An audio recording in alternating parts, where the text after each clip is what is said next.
that Christians have been stitching my last video because they all stitch the exact same part where I say Jesus wasn't born on Christmas, and then they all say the exact same thing.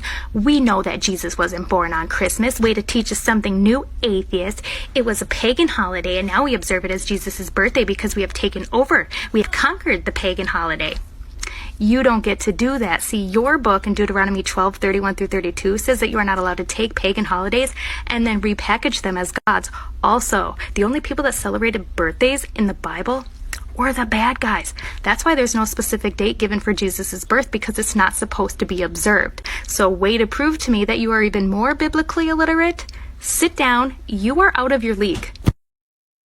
Let's assume for the sake of argument that some of the Christmas traditions we celebrate have some past pagan roots. Would that make Christmas off limits for Christians? This woman seems to think so, and she offers two reasons. First, she cites Deuteronomy 12:31-32. But this passage is about taking certain abominable acts of worship to a false god, like child sacrifice, and performing those same immoral acts of worship to the true God. Is that what Christians are doing at Christmas? Are we decorating trees and giving gifts and kissing under the mistletoe as an act of worship to our God? Of course not. My decorated tree has as much religious significance to me as my decorated bookshelf behind me.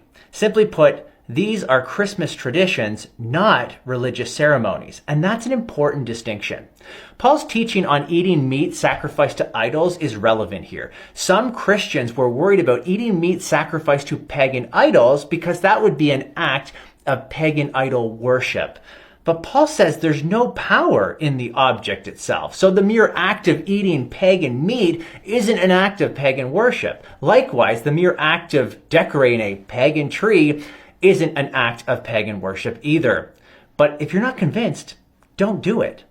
Second, she says celebrating birthdays is wrong because the only people who celebrated birthdays were the bad guys. This commits the guilt by association fallacy. Here's how it works. You discredit something based on its association to an undesirable person or group. For example, Hitler drove a car, so driving a car is bad. See, the Bible describes two birthdays, one for Pharaoh, one for Herod. And in both cases, they do something evil. But this does not mean birthdays are evil. It means Pharaoh and Herod are evil. Ultimately, Christmas is about celebrate an event. The Word became flesh and dwelt among us, and we have... If you love Jesus and want to learn more, like this video and subscribe to or follow our channel. Keep it real.